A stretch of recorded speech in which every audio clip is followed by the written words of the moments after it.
Haki yetu. Azimani.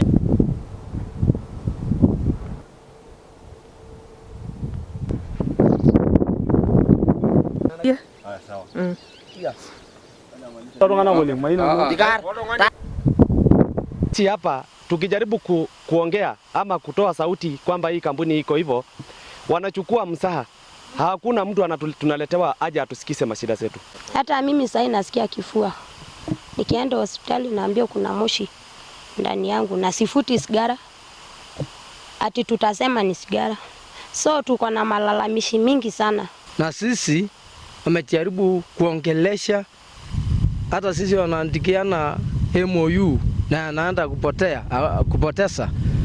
Una picha haonekani, hata ikikuja mkutano ingine ikiambia leta ile mtakaba hawezi lete.